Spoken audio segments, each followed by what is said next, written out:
Rasulullah Muhammad Shallallahu Alaihi Wasallam adalah sesosok manusia yang memiliki akhlak yang sangat luar biasa terpuji. Beliau merupakan sosok yang begitu sempurna yang telah Allah Subhanahu wa Ta'ala jaga dari dosa-dosa.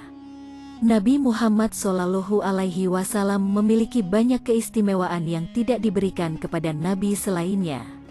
Nabi Muhammad Shallallahu Alaihi Wasallam diutus oleh Allah Subhanahu wa Ta'ala kepada seluruh umat manusia di muka bumi ini. Sedangkan nabi yang lain diutus hanya untuk umatnya saja. Dengan begitu beliau patut diberi gelar sebagai pemimpin para nabi yang telah menyempurnakan ajaran nabi-nabi sebelumnya. Nabi Muhammad Shallallahu Alaihi Wasallam adalah seorang nabi dan rasul terakhir bagi umat muslim atau yang dijuluki sebagai penutup para nabi. Beliau termasuk sosok manusia yang berkehidupan sederhana tetapi amalannya seperti malaikat. Nabi Muhammad Shallallahu Alaihi Wasallam merupakan junjungan umat Islam seluruh dunia. Kita patut meneladani segala suri tauladan yang diajarkan. Tak heran, dengan keagungan dan keistimewaan Nabi Shallallahu Alaihi Wasallam, apapun yang dimintanya dikabulkan oleh Allah Subhanahu wa Ta'ala. Ketika Nabi Shallallahu Alaihi Wasallam masih hidup, banyak sahabat yang datang kepadanya untuk meminta doa kepada beliau. Ada banyak hal yang didoakan Nabi Shallallahu Alaihi Wasallam kepada pemilik kehidupan ini. Namun, ternyata tidak semua doa yang dipanjatkan oleh Nabi Muhammad Shallallahu Alaihi Wasallam dikabulkan oleh Allah Subhanahu wa Ta'ala. Salah satu doa yang ditolak adalah ketika Nabi Muhammad Shallallahu Alaihi Wasallam berdoa supaya Allah Subhanahu wa Ta'ala tidak membinasakan umatnya karena permusuhan di antara umat Islam. Sa'ad bin Abi Waqqas mengatakan bahwa suatu hari Rasulullah tiba dari tempat yang tinggi. Ketika melewati Masjid Bani Muawiyah, beliau masuk dan kemudian sholat 2 rakaat. Mereka pun sholat bersama dan Nabi Muhammad Shallallahu Alaihi Wasallam memanjatkan doa kepada Allah lalu menoleh kepada mereka.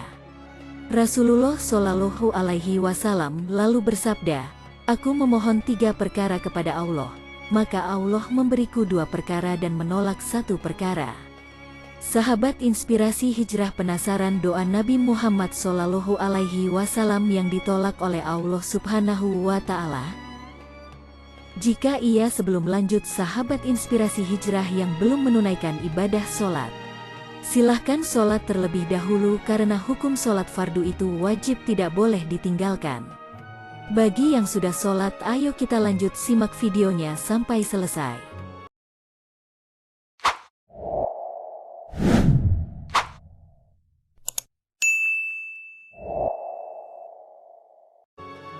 Satu dari 3 doa Nabi Muhammad Shallallahu Alaihi Wasallam yang ditolak oleh Allah Subhanahu wa Ta'ala. Rasulullah Shallallahu Alaihi Wasallam berdoa dengan doa yang agak panjang kepada Allah Subhanahu wa Ta'ala. Isi dari doa tersebut adalah 1. Aku telah bermohon kepada Allah Subhanahu wa Ta'ala supaya tidak membinasakan umatku dengan musim paceklik yang berkepanjangan. Permohonanku ini diperkenankan oleh Allah Subhanahu wa Ta'ala. 2. Aku telah bermohon kepada Allah Subhanahu wa Ta'ala supaya umatku ini jangan dibinasakan dengan bencana tenggelam seperti banjir besar yang telah melanda umat Nabi Nuh alaihi salam. Permohonanku ini telah diperkenankan oleh Allah Subhanahu wa Ta'ala. 3. Aku telah bermohon kepada Allah Subhanahu wa Ta'ala supaya umatku tidak dibinasakan karena pergaduhan sesama mereka atau peperangan sesama umat muslim. Tetapi permohonanku telah tidak diperkenankan oleh Allah Subhanahu wa Ta'ala. Doa Rasulullah yang ditolak Allah Subhanahu wa Ta'ala tersebut jelas hanya Allah yang tahu mengapa hal itu tak ia kabulkan. Dan hingga sekarang, sejak Rasulullah Muhammad Shallallahu Alaihi Wasallam wafat, banyak pertikaian dan permusuhan di antara umat Islam terus terjadi. Di zaman sekarang ini, kita telah melihat dengan mata kepala sendiri bahwa ada perpecahan dalam masyarakat. Seperti konflik antara Israel dan Palestina, Rusia bertikai dengan Ukraina, Amerika bertikai dengan China, dan masih banyak lagi pertikaian yang terjadi di dunia ini. Bahkan ada yang berpendapat bahwa akan ada perang dunia ketiga. Wallahu alam.